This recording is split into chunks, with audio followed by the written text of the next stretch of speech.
ఈ programme Joyce Meyer Ministries partners మరియు friends ద్వారా స్పాన్సర్ చేయబడింది.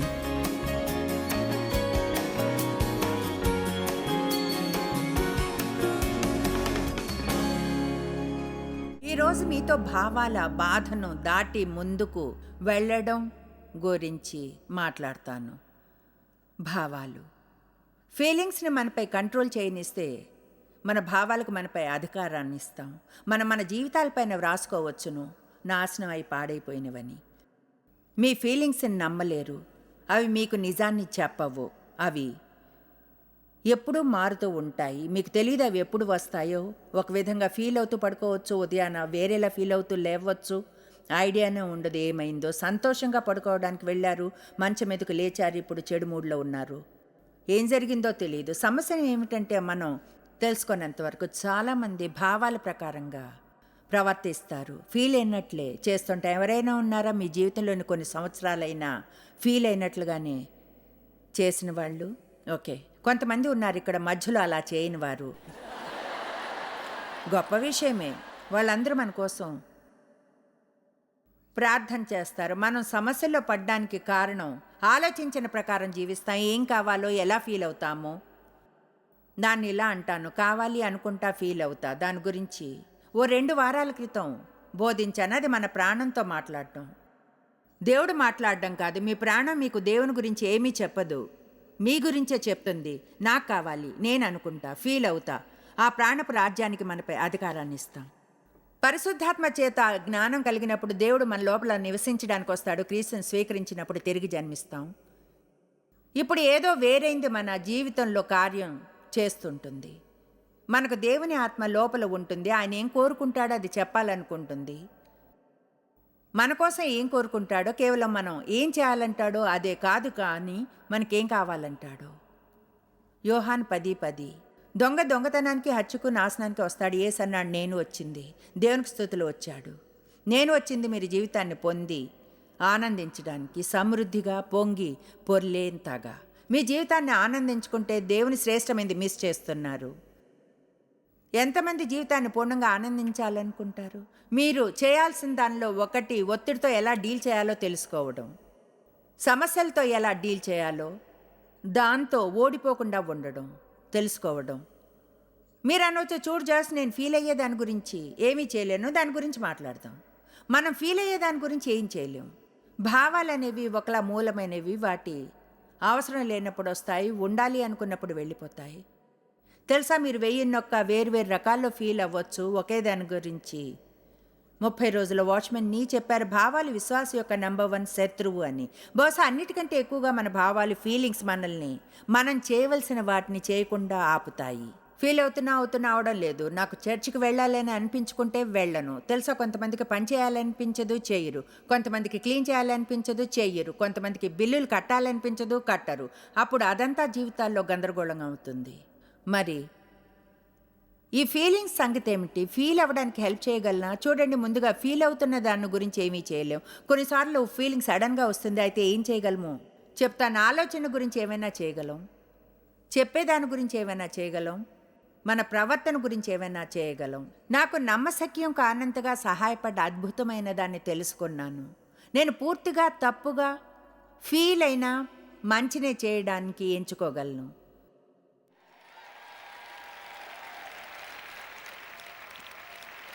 నాకు ఎవరినైనా చెంప మీద కొట్టాలని ఫీల్ అవ్వచ్చు, వారికై ప్రార్థించాలని ఎంచుకోవచ్చును, చిరునవ్వు నవ్వాలని, వెళ్ళి వారితో మాట్లాడాలని. నా శరీరానికి పూర్తిగా కోపం వచ్చి వ్యతిరేకించాను. బైబిల్ కొలసా 3లో చెప్తుంది శరీరాన్ని చంపాలి అని. అదెంతో వైలెంట్గా అనిపిస్తుంది. అది చెప్పేది అది, శరీరాన్ని చంపేయండి. తెలుసా ఎలా చంపాలో? దాన్ని పోషించకండి. మన శరీరానికి లొంగిన ప్రతిసారి దాన్ని పోషిస్తున్నాం. శరీరానికి కాదు అన్న ప్రతిసారి దేవునికి అవునని. మన శరీరానికి కొంచెం కోపం వస్తే రానివ్వండి. చిన్నపిల్లలతో ఏం చేస్తారు? కోపం వస్తే రా, నువ్వు పో. అందుకని నా మనసును మార్చుకోను. మీ శరీరం విషయంలోనూ అలానే ఉండాలి. శరీరం చిన్న బిడ్డ లాంటిది. కోపం వస్తే రా, నువ్వు నాకనవసరం. జాలి పార్టీని పెట్టుకో, నీ ఇష్టం వచ్చింది చేసుకో, నీపై నువ్వే జాలిపడు, అప్సెట్ అవ్వు. ఫీలింగ్స్ ఇలా ఉంటాయి. పైకి వెళ్తాయి, కిందకు వస్తాయి, పైకి వెళ్తాయి, క్రిందకు వస్తాయి, పైకి వెళ్తాయి, కిందకు వస్తాయి. నేను అలా జీవించి విసిగిపోయాను. నా జీవితంలో కొంచెం స్థిరత్వం కావాలని నిశ్చయించుకున్నాను కనుక నేను నా ఆలోచనల గురించి ఏమైనా చేయాలి. ఎందుకంటే నా ఆలోచనలు నా భావాలకు సంబంధించి ఉంటాయి, అలాగే మీవి కూడా. మిమ్మల్ని మీరు మంచి మూడ్లో ఆలోచించవచ్చు, అలాగే చెడు మూడ్లో భూమి మీద మీదే అత్యంత హీనమైన జీవితం అని ఆలోచించవచ్చు, లేదా సంకల్పంతో చుట్టూ చూసి ఎంత ధన్యులో దేవుడు మీకోసం చేసిన వాటన్నిటినీ లెక్కించి సంతోషంగా కృతజ్ఞతగా ఉండగలరు. సడన్గా ఆలోచించడం అనేది మీ ఇష్టం. నేను టైం తీసుకోవడం లేదు నా పుస్తకాన్ని నమ్మడానికి. అయితే మీరు నా పుస్తకాన్ని చదవకపోతే మనసొక యుద్ధరంగాన్ని దాన్ని చదవాల్సిందే. మీ సొంత ఆలోచన చేయవచ్చు. మీ బుర్రలోనికి వచ్చిన ప్రతిదాని గురించి ఆలోచించక్కర్లేదు. అది దేవుని వాక్యంతో ఏకీభవించందైతే దాన్ని బయటకు తోసేసి ఏదైనా మంచి చేసేదాని గురించి ఆలోచించడం ఆరంభించండి. మనలో ఎవరైనా సరే చిత్తడి మూడ్లోకి వెళ్ళొచ్చు. ఓ 15 నిమిషాలు పడుతుంది అంతే. దానికి వెళ్ళి ఎక్కడైనా ఓ మూలన కూర్చుని నచ్చని దేని గురించి అని ఆలోచిస్తే బాధ పెట్టిన వారందరిని గురించి, అన్యాయంగా అవమానంగా ప్రవర్తించిన వారి గురించి ఎలా ఫీల్ అవుతామో దాని గురించి ఏమీ చేయలేం. అయితే దేని గురించి ఆలోచిస్తామో దాని గురించి చేయగలం. మనం ఏం చెప్తామో దాని గురించి ఏమైనా చేయగలం. మనం చెప్పే దాని గురించి ఏమైనా చేయగలం. మనం చెప్పే దాని గురించి ఏమైనా ఆ ఒక్కదాని మీద కొంచెంగా ఆగిపోయి ఉండాలనుకుంటా. మీ నోట్ను మూసుకోవడం సాధ్యమే. మీరేదో అనాలని అనుకున్నందున దాని అర్థం దాన్ని చెప్పాలని కాదు. జీవన్మరణములు మీ నాలుక వశము, దాని యందు ప్రీతిపడువారు దాని ఫలము తిందురు. అది జీవమైన మరణమైన. సామెతలు 18:21. కనుక దాని అర్థం మన మాటలను మనం తింటాం. కనుక చెడు మాటలను చెప్తుంటే ప్రతికూలమైనవి, కించపరిచే మాటలు, గంభీరమైనవి, తీర్పు తీర్చేవి మనం ఆ మాటలను తింటున్నాం. అవి మన లోపల పడి అసంతోషపరుస్తాయి. ఏదేమైనా మనం మంచి వాటిని గురించి మాట్లాడితే కృతజ్ఞత కలిగి దేవుడు మనకు చేసిన వాటికై ఎంతగా అభినందిస్తున్నామో అది మనల్ని సంతోషపరుస్తుంది. కనుక మిమ్మల్ని మీరు ఉంచుకోవచ్చు మంచి లేదా చెడు మూడ్లో. మీకు మీరు మంచి లేదా చెడు మూడ్లోకి మాట్లాడుకోవచ్చు. ఎలా ఫీల్ అవుతామో దాని గురించి ఏమి చేయలేం. ఏం చేస్తామో దాన్ని కంట్రోల్ చేయగలం. చాలామంది మిమ్మల్ని మీరు కంట్రోల్ చేసుకోలేమనుకుంటున్నారు. అది నిజం కాదు. మీరు కానీ క్రైస్తవులైతే దేవుడు మీకు ఆత్మ నిగ్రహపు ఫలాన్ని ఇచ్చాడు. అది మీలో వృద్ధి చెందని ఒక చిన్న కండరం లాంటిది. మీరు మిమ్మల్ని కంట్రోల్ చేసుకోలేమని ఫీల్ అయితే కంట్రోల్ చేసుకోగలరు. ఒక క్యాండీ బార్ మీకు బాస్గా ఉండేలా చేసుకోక్కర్లేదు. అలాగే ఒక పైన మీపై బాస్లా ఉండనివ్వకూడదు.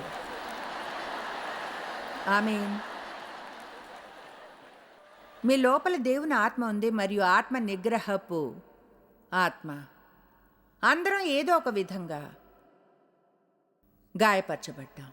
ఏదో ఒకటి లేదా ఎవరో ఒకరు ఇక్కడున్న ప్రతివారిని గాయపరచుంటారు. మీరు యవనస్తులైనా సరే ఛాన్సులు ఉన్నాయి ఎవరి చేతైనా గాయపరచబడ్డానికి. మీరు ఒకవేళ దాదాపు 30, 40, 50, 60 ఏళ్ళు నివసించిన ఎన్నో అవకాశాలు వస్తాయి బాధపడడానికి. ఎన్నో అవకాశాలు ఆ గతాన్ని దాటి దేవుడు కోరుకున్న విధంగా జీవించడానికి. గాయపడినప్పుడు సాతాను మనం అక్కడే ఆగిపోయి ఇంకెన్నడూ ముందుకెళ్ళామనుకుంటాడు. మనం అక్కడే ఉండిపోతామని గాయాలకు చికిత్స చేస్తూ మనపై మనం జాలి పడుతూ భుజం మీద పేడు కట్టించుకొని అందరినీ నిందిస్తూ దుఃఖంగా కోపంతో జీవితాన్ని నాశనం చేసుకుంటూ. అయితే మీరు ఆ ఫీలింగ్స్ని దాటి వెళ్ళగలరు. గాయపడినప్పుడు మన ఫీలింగ్సే గాయపడతాయి. మనం కానీ మన బాధ మధ్యలో సరైన ఎంపికలను చేసుకుంటే, ప్లీజ్ దీన్ని అర్థం చేసుకోకండి, మనం కానీ సరైన ఎంపికలను చేసుకుంటే గాయపడుతున్నప్పుడు నరకంలోని ఏ అపాధి విజయాన్ని పొందకుండా ఆపలేడు. ఇప్పుడు చెప్పేది తప్పకుండా వినండి. సరైన ఎంపికలను చేసుకుంటే మీరు ఇంకా గాయపడుతున్నా, ఎవరినైనా క్షమించడానికి ఎంచుకోవాలి ఇంకా కోపంగా ఉన్నా. సరైన ఎంపికలు చేసుకోండి. గాయపడుతున్నప్పుడు ఫీల్ అయిన దాని ప్రకారంగా జీవించకండి. గుర్తించండి, ఫీలింగ్స్ మీ ప్రాణంలోని ఒక భాగమని. అయితే వాటికి మీపై అధికారాన్ని ఇవ్వకండి. మీ ఫీలింగ్స్ని మీ దేవుడిగా చేసుకోకండి. వాటికి తలవంచకండి. మీరు వాటిని పొందండి. అవి మిమ్మల్ని పొందకుండా ఉండాలి. పుస్తకాల విషయానికి వస్తే మరొక పుస్తకాన్ని వ్రాసాను, లివింగ్ బియాండ్ యువర్ ఫీలింగ్స్. మీరు ఈ సాధనాలను పొందాలి, చదవాలి, అధ్యయనం చేయాలి, ప్రార్థించాలి, విషయాలను దేవుని వాక్యంలో చూడాలి. మీ జీవితాన్ని మీ భావాల అధికారంలో జీవించకండి. నేనేం చేయలేను, చాలా భావుకంగా ఉంటాను. కాదు, మీరు తిరిగి జన్మించిన దేవుని బిడ్డ, పరిశుద్ధాత్మతో నిండి ఉన్నారా, ఆత్మ నిగ్రహపు ఫలం ఉంది. మీరు అలా జీవించక్కర్లేదు. చూడండి, అందరికీ ఒక ఎంపిక ఉంటుంది. ఎంతమందికి తెలుసు ఒక ఎంపిక ఉంటుందని? తెలుసా? ఎంచుకునే హక్కే మనందరికీ సమానత్వాన్ని ఇస్తుందని. ఎంచుకునే హక్కు అందరినీ సమానంగా చేస్తూ ఉంది. మా బ్రదర్ ఇప్పుడు అతను జీవించలేడు.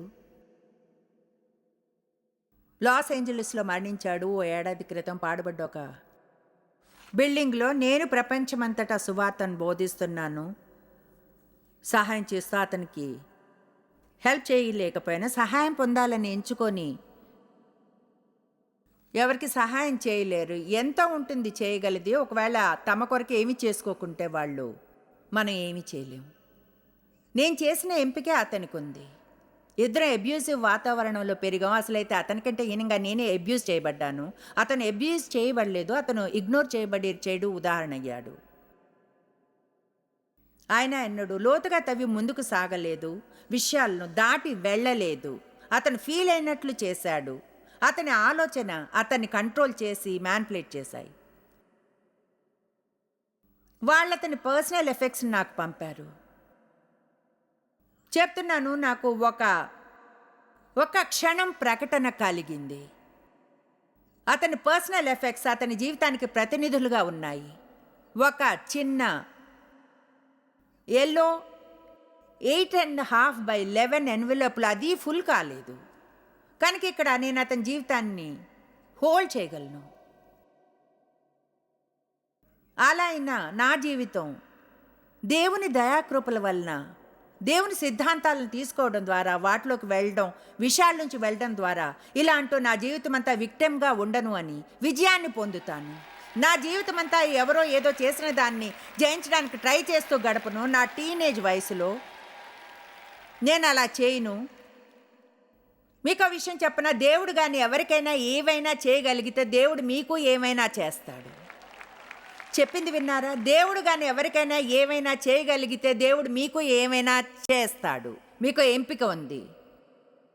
మీరు జయించాలి ఆ పీడిత మెంటాలిటీని. జీవితం న్యాయంగా ఉండదు, అయితే దేవుడు న్యాయపరుడు.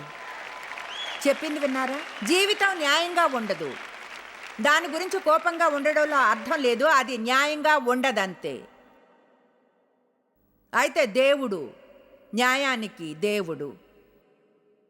అంటే ఆయన తప్పు వాటిని తీసుకుని వాటిని సరిచేస్తాడు. ముందే తీర్మానించుకునే వైఖరి లేకుంటే, దృఢమైనది, సహించేది మీరు కానీ ముందే తీర్మానించుకోకుంటే, నేను దీని నుంచి వెళతాను, ముందుకు సాగుతానని మీరు ఈరోజు ఆ నిర్ణయం తీసుకోండి. ఇది మీ మొదటి మీటింగ్ అయితే మాతో ఉంటే నిన్న రాత్రి నుంచి అప్పుడు ఈరోజు 3వ డోస్ని పొందుతారు. కనుక మీరు కొన్ని నిర్ణయాలు తీసుకునే మార్గంలో ఉన్నారు. ప్రజలు గాయపడతారు, అయితే దేవునికి స్తుతిలో మనం బాగవుతాం. గాయపడుతున్నప్పుడు కూడా సరైన ఎంపికలు చేసుకోగలరు. దానికి క్రమశిక్షణ కావాలి. హెబ్రీ 12:11 నుంచి చూద్దాం. ప్రస్తుతమందు సమస్త శిక్షయు దుఃఖకరంగా కనబడినే గాని, ఎవరైనా ఆమెను చెప్తారా? సంతోషకరంగా కనబడదు, అయిన దాని యందు అభ్యాసం కలిగిన వారికి అతి నీతియు సమాధానకరమైన. మనం ఇక్కడ ఆగుదాం. ఎలాంటి శిక్షయు మిమ్మల్ని మీరు క్రమశిక్షణలో ఉంచుకుంటే, మీకు ఏదైనా చేయాలని అనిపించుకుంటే, నిర్ణయించుకుంటే ఏమైనా అది చేయాలని, చెడుని చేయాలని ఫీల్ అయితే అయినా సరైందే చేయాలని ఎంచుకుంటే, అప్పుడు అది మంచిగా అనిపించకపోవచ్చు. అయితే తర్వాత ఏమవుతుంది? ప్రతిఫలాన్ని పొందుతారు. మీతో దేవుడు ప్రతిఫలాన్ని ఇచ్చేవాడన్న నిజం గురించి ఈరోజు చెప్తాను. హెబ్రీ 11:6 చెప్తుంది, విశ్వాసం లేకుండా దేవుని ప్రీతిపరచలేమని.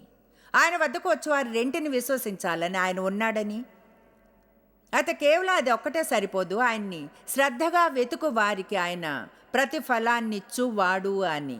తెలుసా దాని అర్థం ఏమిటో? మీరు మంచినే చేయడాన్ని కొనసాగిస్తుంటే మీరు చివరికి మంచి ఫలితాన్ని పొందుతారు.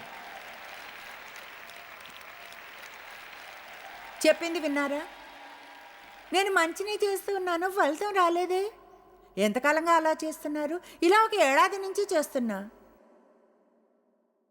నేను ఎప్పటికీ మర్చిపోలేను, నా ఒక మీటింగ్ అయిన తర్వాత నా వద్దకు ఒక స్త్రీ రావడం, కోపంగా ఉంది, నడు మీద చేతులు పెట్టుకున్నది, నా డబ్బులు ఇచ్చే, నేను దాదాపు 2 వారాలుగా చేస్తున్నా, అసలు ఏమీ మారలేదు. అంటే చేయగలిగిందంతా ఆమె ముందు నవ్వలేకపోయాను. అనుకున్నాను, పాపం ఈమె ఎంత మంచిదానివి, నీకు అసలు క్లూ కూడా లేదు అని. అంటే 2 వారాల్లో మీ జీవితాన్ని నాశనం చేసుకోలేదు, దానికి మీ సగం జీవితాన్ని వెచ్చించావు. దేవునికి కొంచెం సమయాన్ని ఇవ్వగలం, కనీసం అపవాదికి ఇచ్చినంత అయినా.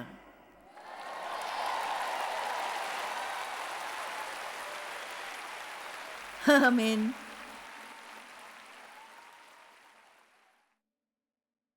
దీనికి చాలా సమయం పడుతుంది. మీరు చేయడానికి మెరుగైంది ఏమీ ఉండదు దేవునిలో ముందుకు సాగుతూ ఉండడం కంటే. మీ ఎంపికలు ఇవే, 3 ఎంపికలు ఇస్తాను, ఒకటి ఎంచుకోండి. ఎప్పుడు బాధను దాటి వెళ్ళగలరు. మీరు ఇక్కడే నిర్ణయం తీసుకోవచ్చును, ఇకపై ఇలా జీవించును, జాలిగా జీవించును, దుఃఖంలో స్వయం జాలితో నిండి అందరినీ నిందిస్తూ పీడితులుగా ఉండి నా గతంలో జీవిస్తూ, నేరాభావంలో శిక్షా విధిలో జీవిస్తూ, నా ఫీలింగ్స్ అధికారంలో ఉంటూ కోపంతో ఉండను. అలా ఇకపై ఏమాత్రం జీవించను. మీరు ఇప్పుడే ఒక నిర్ణయం తీసుకోవచ్చును. ఈ రోజే నేను నేర్చుకోవాల్సింది నేర్చుకుని దేవుని వాక్యపు సిద్ధాంతాలను ఆయన సహాయంతో అన్వయిస్తాను. నేను స్వేచ్ఛగా ఉంటాను. ఆ నిర్ణయాన్ని ఇప్పుడే తీసుకోగలరు. లేదా తర్వాత అలా చేయాలని నిర్ణయించుకోండి. అప్పటి వరకు దుఃఖంగా ఉండవచ్చును, లేదా ఎంచుకుంటే బాధని నిరంతరం ఉంచుకోవచ్చును. 3 ఎంపికలు. ఇప్పటి బాధను దాటి ముందుకెళ్ళడం, తర్వాత చేయడం, చివరికి దేవుడు చేయాలన్నది చేసేంత వరకు దుఃఖంలో ఉండడం, లేదా బాధను ఎప్పటికీ ఉంచుకోవడం. నాకు బాధ కలిగించేది ఏమిటంటే, ఎంతమంది క్రైస్తవులు బాధను ఎప్పటికీ ఉంచుకుంటారన్నదే. పరమునకు వెళ్తారు. పరమునకు వెళ్ళేది మీ ముందుకు వెళ్ళడం మీద ఆధారపడి ఉండదు. అయితే ఇక్కడున్న మీ జీవితాన్ని ఆనందించలేరు. మీరు సాక్ష్యంగాను ఉండలేరు. ఎవరికి కూడా తెలుసా, మార్పు చెందిన జీవితం కంటే గొప్ప సాక్ష్యం మరొకటి లేదు. మీకు అది తెలుసా? గొప్ప ప్రసంగం ఉండదు, గొప్ప సందేశం ఉండదు. మీ కుటుంబానికి, మీ ఫ్రెండ్స్కి దేవుడు మిమ్మల్ని మార్చి పూర్తిగా వేరైన వ్యక్తిగా మార్చడం చూసిన దానికంటే గొప్ప సందేశం లేదు. నా భర్త బహుశా గత 45 ఏళ్లలో 20 మంది స్త్రీలను పెళ్లి చేసుకున్నట్లు ఫీల్ అవుతాడు. ఎందుకంటే నేను మారుతూ ఉంటాను. ఆమేన్.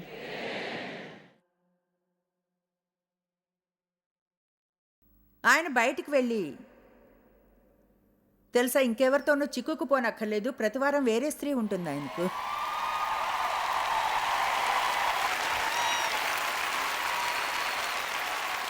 ఆమేన్.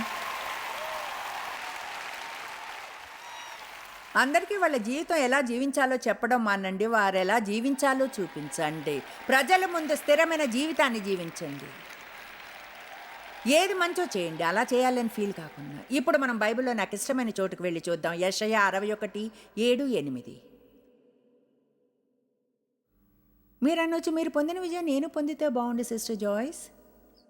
ఒకటి చెప్పనా, మీరు చిన్న స్వీట్ డార్లింగ్, నేను కోరుకోగానే పొందలేదు. ముందుకెళ్తూ పొందాను.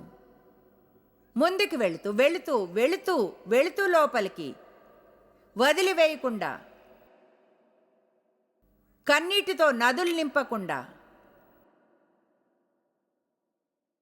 యెషయా 61 పూర్తిగా గాయపడుతూ దుఃఖపడే వారికి ఎంతో అందమైంది. చెప్తుంది, బూడిదకు ప్రతిగా పూదండాన్ని ఇస్తానని, దుఃఖానికి బదులుగా ఆనంద తైలాన్ని, భారపు ఆత్మకు బదులుగా స్తుతి వస్త్రాన్ని. నాకు 7 వచనాలు ఎంతో ఇష్టం.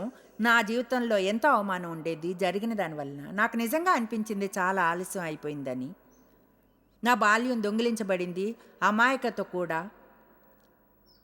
ప్రేమించబడ్డట్లు ఫీల్ కాలేదు అంటే అక్షరాల గందరగోళమే. ఇప్పుడు దేవుడు నాకు ఎంతగానో తిరిగిచ్చాడైతే.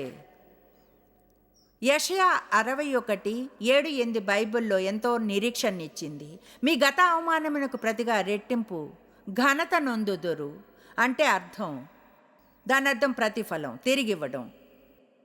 నేను దాన్ని మీ కష్టానికి రెట్టింపు అంటాను. నిందకు ప్రతిగా తాము పొందిన భాగమును అనుభవించి వారు సంతోషించెదరు. వారు తమ దేశములో, నాకు అది ఇష్టం, మనం మరణించి పరమునకు వెళ్ళినప్పుడు కాదు, అది గొప్పగా ఉంటుంది. అయితే ఇక్కడ మన దేశంలో, మన జీవిత కాలంలో దేవుడు అంటున్నాడు, వారు తమ దేశములో రెట్టింపు భాగమునకు, రెట్టింపు ఘనతకు కర్తలగుదురు, నిత్యానందము వారికి కలుగును. అది ఉత్సాహపరచకపోతే ఏం పరచగలదో నాకు తెలియదు. ఎందుకు? 8వ వచనపు మొదటి లైను, న్యాయము చేయుట యెహోవానగు నాకిష్టము. దేవునికి ఇంకేమీ నచ్చదు. గాయపడే వారిని ఎవరినైనా తీసుకోవడం కంటే అవమానపరచబడిన వారిని, అబ్యూజ్, వదిలివేడ్డవారు, మోసం చేయబడ్డవారు, తిరస్కరించబడి విమర్శించబడిన వారిని, విరిగిన మనసు వారిని ఎవరినైనా ఆయన వైపుకు తిరిగి అంటే, దేవా నా దగ్గరున్నదంతా విరిగిన ముక్కలు అయితే నేనేమిటో అంతా నీకు ఇస్తాను, నన్ను తీసుకుని ఏం చేయగలవో చెయ్యి. ఇవ్వడానికి నా దగ్గరేం లేదు, నువ్వేమైనా చేయగలిగితే ఇదిగో నువ్వు నాకు బూడిదకు ప్రతిగా పూదండను ఇస్తావని దుఃఖానికి బదులుగా ఆనందాన్ని దేవునికి అలాంటి వ్యక్తిని తీసుకుని వారి జీవితంలో న్యాయం చేయడం, వారిలో ఏమైనా చేయడం కంటే నచ్చేది ఏమీ ఉండదు. వారికి వారి ద్వారా వారి కోసం ఎవరైతే తమ నోటిని అలా ఆశ్చర్యంతో తెరిచి ఉంచి ఇలా అంటారో, నేను అది నమ్మలేకపోతున్నాను. అంటే నిజాయితీగా నాకు నిజంగా తెలియదు కూడా ఎలా ఆలోచించాలో దేవుడు నా జీవితంలో ఏం చేశాడు నిజంగా తెలీదు. మలాకి చెప్తుంది, మీరు విశ్వాసంగా ఉండి 10వ భాగానంతా ఆయన మందిరంలోకి తీసుకుని వెళితే దేవుడు ఆకాశపు వాకల్ని విప్పి, అవును గుర్తుంచుకోండి, దేవుడు ఆకాశపు వాకల్ని విప్పి పట్టజాలంత విస్తారంగా దేవుళ్ళు కుమ్మరిస్తాడని. అంటే అంత మంచిగా ఉంటాడు. అది మన బుర్రకి అర్థం కాదు. దేవుడు ఎంతో మంచివాడు. అయితే నమ్మండి, ప్రతిఫలాన్ని ఇచ్చేవాడని. పోగొట్టుకున్న ప్రతిదాని గురించి ఆలోచించడం మాని జీవితంలో దేవుని ప్రతిఫలం కొరకు ఎదురు చూడండి. మీ గత అవమానానికి బదులుగా రెట్టింపు ఘనతను ఆశించండి, ఆశిస్తూ జీవించడం. నేను బాగుపడడంలోనే జీవితం అంతా గడపను. ఈరోజు ఏదో అద్భుతమైనది ఆశిస్తున్నాను నా జీవితంలో జరుగుతుందని. మీ సంగతి ఏమిటి? యోవేలు 2:25 చెప్తుంది, మిడతలు తినివేసిన సంవత్సరముల పంటను మీకు మరల ఇత్తును. మీరు కడుపారా తిని తృప్తి పొంది మీ కొరకు వింత కార్యములను జరిగించిన మీ దేవుడైన యెహోవా నామమును స్తుతించుదరు. నా జనులకి ఎన్నటికి నీ సిగ్గునొందరు. నేను నమ్ముతాను, కష్ట సమయం నుంచి వెళ్తుంటే దాని మీదే ధ్యానం వహిస్తే మరింత కష్టంగా అవుతుంది. అయితే ముందుకు సాగిన తర్వాత పొందే ప్రతిఫలం మీద ధ్యానాన్ని ఉంచితే సహిస్తే, తెలుసా సహించడం అంటే అర్థం ఏమిటో? అపవాదిని ఓడించడం. ఎవరో ఈరోజు నేనేం తీసుకోవాలి, అపవాదిని ఓడిస్తాను అని. కమాన్, ఎవరో తీర్మానించుకోవాలి, నేను అపవాదిని ఎదుర్కోగలను అని.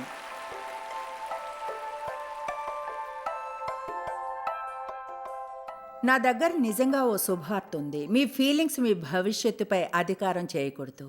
దేవుని వద్ద మంచి పథకం ఉంది, మీకోసం ప్రతిఫలం నిరీక్షిస్తుంది. కనుక ఆయన సహాయం చేయమనండి, వేరే ఇతర ఫీలింగ్స్నైనా దాటి ముందుకు వెళ్ళగలిగేలా. జాయిస్ మేర్ మినిస్ట్రీస్లో మీరు మాకెంతో ముఖ్యులు. మిమ్మల్ని అభినందిస్తున్నాం. మా ఫ్రెండ్స్కి, పార్ట్నర్స్కి థ్యాంక్స్. ప్రపంచవ్యాప్తమైన ఈ పరిచర్య సాధ్యమయ్యేలా చేసినందుకు. అందరం కలిసి ఆకలిగొన్న వారికి భోజనం పెడుతున్నాం, బీద వారికి బట్టలిస్తున్నాం, దేశాలకు సువార్తను పంచుతున్నాం. ఈ రోజే సంప్రదించండి joycemeir.org. ప్రార్థనా నివేదనల్ని మాతో పంచుకోండి, మా సాధనాల గురించి తెలుసుకోండి, జాయిస్ సభల షెడ్యూల్ని తెలుసుకొని మాతో పార్ట్నర్ అవ్వండి. ప్రపంచమంతా క్రీస్తు ప్రేమను పంచడానికి. ఈ programme Joyce Meyer Ministries partners మరియు ఫ్రెండ్స్ ద్వారా స్పాన్సర్ చేయబడింది.